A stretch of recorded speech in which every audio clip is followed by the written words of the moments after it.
지난 한 주간도 평안하셨습니까?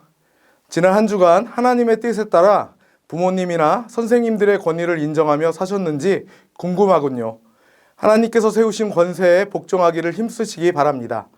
오늘은 그리스도인의 고난에 대해 살펴보고자 합니다. 먼저 기도하고 시작하겠습니다. 선하시며 인자하심이 영원하신 하나님 아버지, 저희들을 사랑하시되 끝까지 사랑하시며 날마다 때마다 은혜를 베풀어 주심에 감사드립니다. 하나님 경외하기를 회복함으로 어떠한 상황 속에서도 하나님만을 바라보며 의지하고 살아가는 저희 모두가 되게 해 주세요. 예수님 이름으로 기도드립니다. 아멘. 하나님께서는 항상 선하시며 우리를 사랑하십니다. 그렇다면 그리스도인에게도 고난이 찾아올까요? 로마서 8장 17절 말씀을 함께 읽겠습니다. 자녀이면 또한 상속자 곧 하나님의 상속자요 그리스도와 함께한 상속자니 우리가 그와 함께 영광을 받기 위하여 고난도 함께 받아야 할 것이니라. 아멘. 성경은 우리가 하나님의 자녀임에도 불구하고 고난이 있다고 말씀합니다. 고난은 왜 찾아올까요? 때로 고난은 죄나 실수와 같이 우리의 연약함 때문에 찾아오기도 합니다. 하지만 때로는 이유를 알 수 없는 고난이 찾아오기도 합니다. 구약 성경의 욥이 바로 그런 경우에 해당합니다. 욥기 1장 20절과 21절 말씀을 함께 읽겠습니다. 이르되 내가 모태에서 알몸으로 나왔사온즉 또한 알몸이 그리로 돌아가올지라 주신 이도 여호와시오 거두시는 이도 여호와이시오니 여호와의 이름이 찬송을 받으실지니이다 하고 이 모든 일에 욥이 범죄하지 아니하고 하나님을 향하여 원망하지 아니하니라. 아멘. 욥은 한순간에 자녀와 재산을 모두 잃고 중한 병에까지 걸리게 됩니다. 그는 이런 고난이 자신에게 찾아온 이유를 알 수 없어 답답해했지만 결코 하나님을 원망하지 않고 오히려 하나님께 감사하며 찬송했습니다. 그 결과 그는 잃었던 것을 배로 돌려받는 복을 받게 됩니다. 또한 바울과 실라와 같이 하나님의 뜻을 따르다가 겪게 되는 고난도 있습니다. 베드로는 이런 고난을 선하다고 말합니다. 그들은 빌립보 성에서 복음을 전하다가 점치는 여종에게서 귀신을 쫓아줍니다. 하지만 이로 인해 돈을 벌지 못하게 된 여종의 주인이 거짓 죄명으로 고소함으로써 매를 맞고 옥에까지 갇히게 됩니다. 이때 그들은 하나님께서 선한 일을 행하실 것을 기대하며 오히려 찬양을 합니다. 그들의 기대대로 하나님께서는 이 일을 통해 옥을 지키던 간수와 그의 가족들이 모두 구원을 받게 하셨습니다. 이처럼 다양한 이유로 믿는 자들에게도 고난은 찾아옵니다.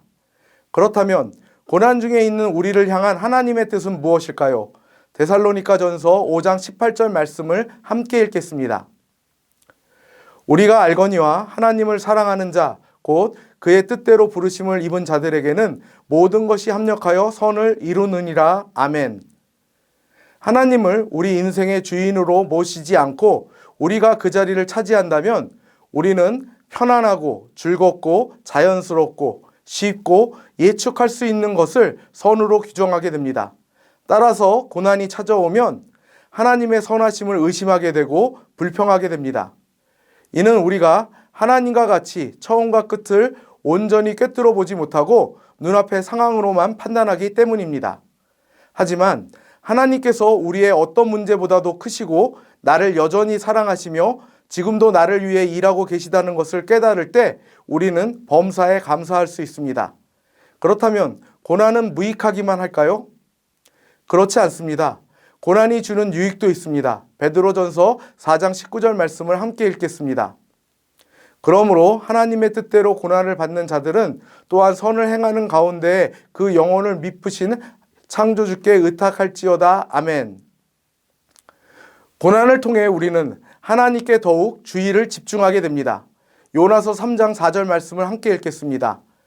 요나가 그 성읍에 들어가서 하루 동안 다니며 외쳐 이르되 40일이 지나면 니느웨가 무너지리라 하였더니. 아멘. 요나는 니느웨에 가서 하나님의 말씀을 선포하라는 명령을 어기고 다시스로 가는 배를 탔다가 큰 풍랑을 만나 죽을 고비를 맞습니다. 그는 이 고난을 통해 불순종했던 자신의 태도를 바꿔 니느웨로 돌아가서 하나님의 말씀을 선포합니다. 이처럼 고난은 우리의 잘못된 태도를 바꿔주기도 합니다. 욥기 41장 5절 말씀을 함께 읽겠습니다. 내가 주께 대하여 귀로 듣기만 하였사오나 이제는 눈으로 주를 배옵나이다. 아멘. 욥은 고난 뒤에 하나님을 더욱 깊이 알고 경외하게 되었음을 고백합니다. 이처럼 고난은 우리의 신앙이 자라서 예수님을 닮아가게도 합니다. 우리가 고난 중에도 기억할 것은 하나님께서는 단지 우리를 불행하게 하려고 고난을 허락하시는 분이 아니라는 것입니다.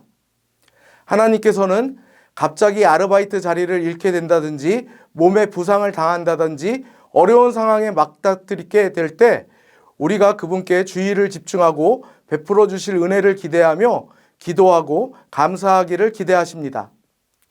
따라서 시험을 망치거나 원하지 않는 상황이 펼쳐졌다고 해서 하나님의 사랑을 의심하거나 찬양을 하지 않는 것은 결코 바람직한 모습이 아닙니다.